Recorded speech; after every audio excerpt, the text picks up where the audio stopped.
Son, and the Holy Spirit. Amen.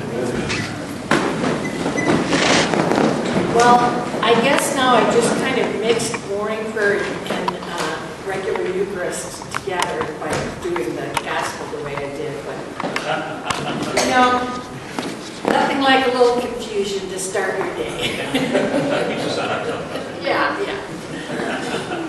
My name is Cindy Naraki, and I'm a deacon in the diocese, and my ministry is to travel around the diocese doing visitations, preaching about the diaconate and about domestic mission trips.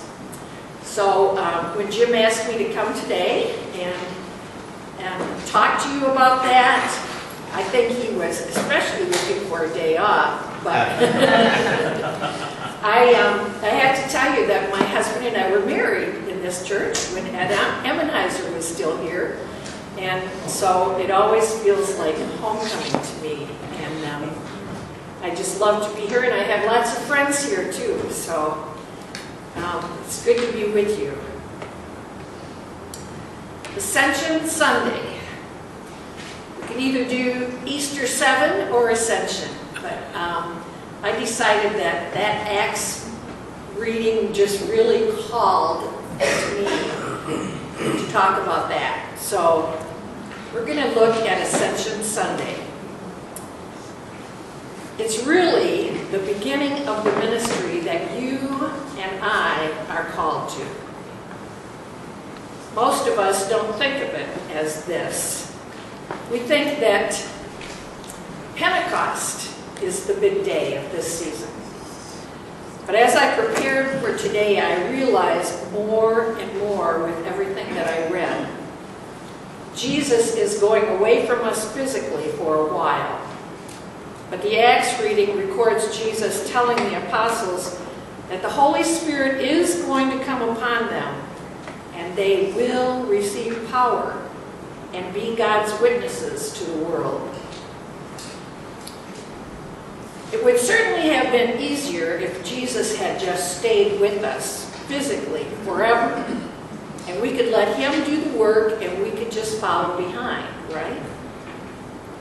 This idea of taking charge of ourselves is pretty daunting. At least to me it is. Yet we hear over and over that we are the hands and feet of Christ. I take that to mean that the power of Christ is placed within each and every one of us. Since he's not here to do the manual labor, we have to do it for him. God has placed the Spirit within us, but he needs our bodies to carry out the work. Our bodies and our voices. At the end of Curcio weekends, and some of you can tell me whether this is the whole story or not. It's the story as I remember it.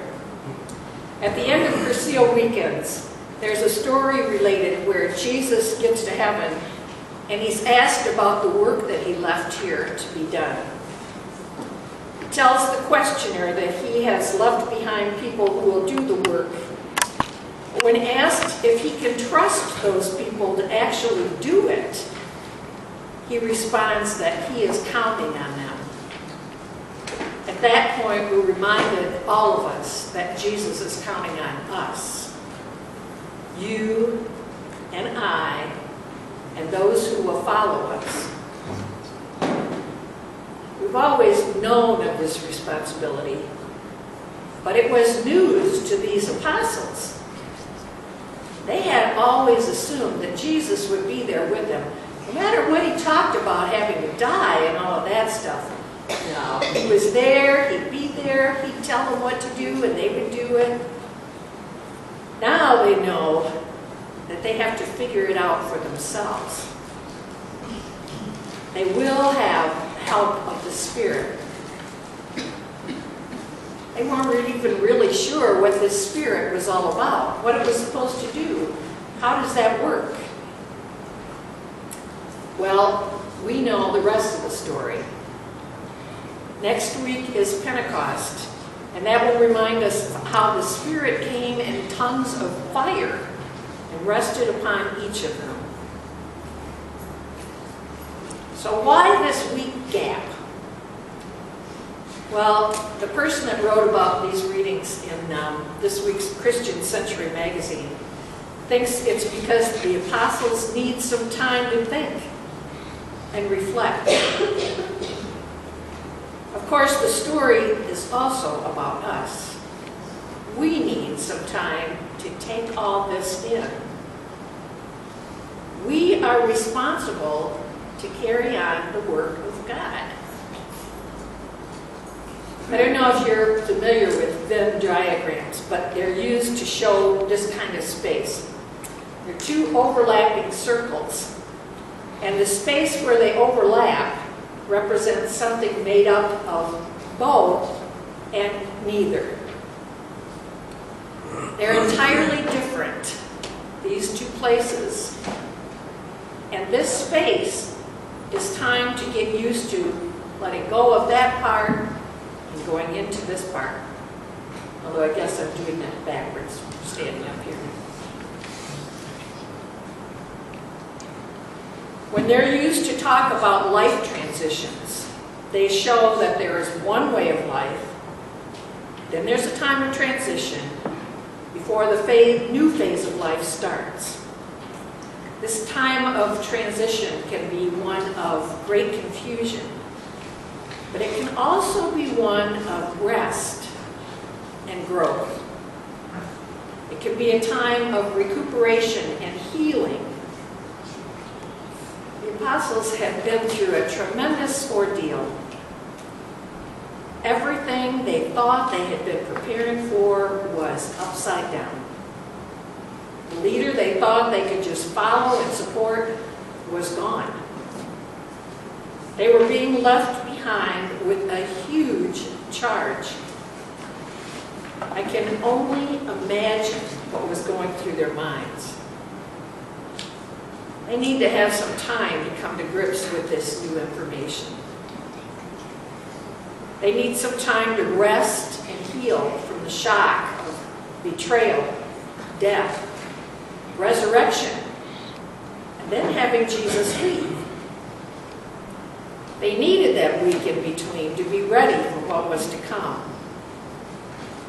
Jesus knew this, so he told them to go back and wait, and when the time was ready, the Spirit would come. In many ways, they have to have felt that Jesus had deserted them. But it wasn't a desertion. It was an empowerment.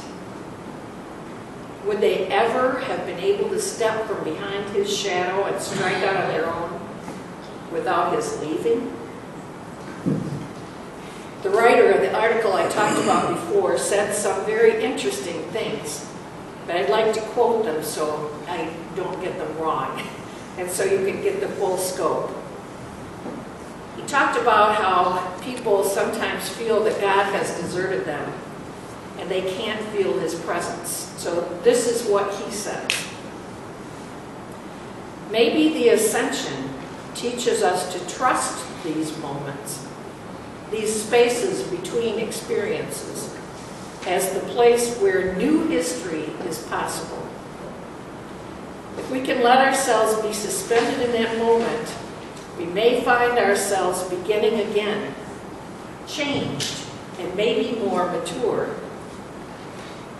There are times when Christ has to leave us so that we figure out how to carry the light ourselves. We need his absence to discover the power of Easter life within us.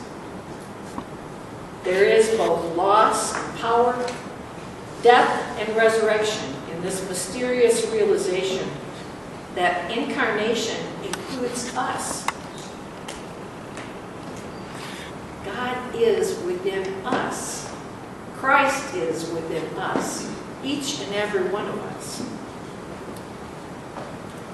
You guys all have decent books of common prayer in here. I'd like for you to read along with me a prayer from here on page 832.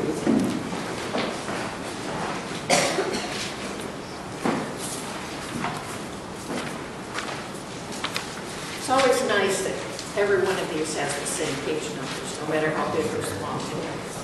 Makes it a lot easier. Down at the bottom on the left-hand side is the prayer of self-dedication. So I'd like for us to read it together. Almighty and eternal God, so draw our hearts to Thee, so guide our minds, so fill our imaginations, so control our wills, that we may be wholly Thine, utterly dedicated unto Thee, and then use us, we pray Thee, as Thou wilt, and always to Thy glory, and the welfare of Thy people, through our Lord and Savior, Jesus Christ. Amen.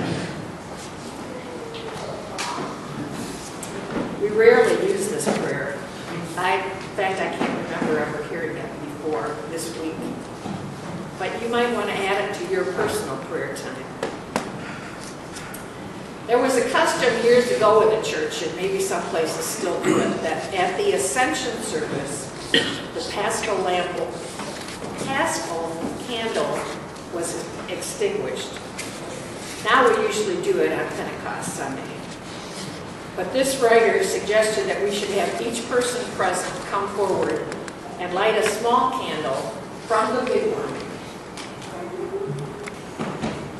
and then take it back to their seats. When each of us has their own light, we blow out the Christ candle, signifying that while Christ's physical presence has left us, we are all continuing to carry that light within us. Now comes the question of how we do that. Well, some of us will be called to use our light to reach out to others through prayer or action.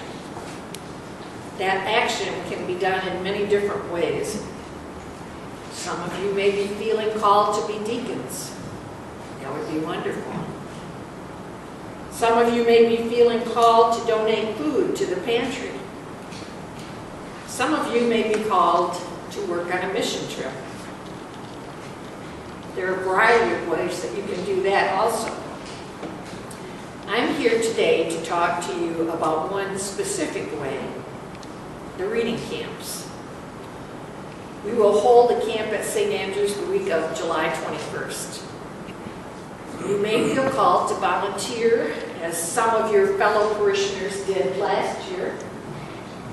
I'm sure they'll tell you that it was easy but joyous work, right? Well, at least Becky's shaking her head. Riley's not. But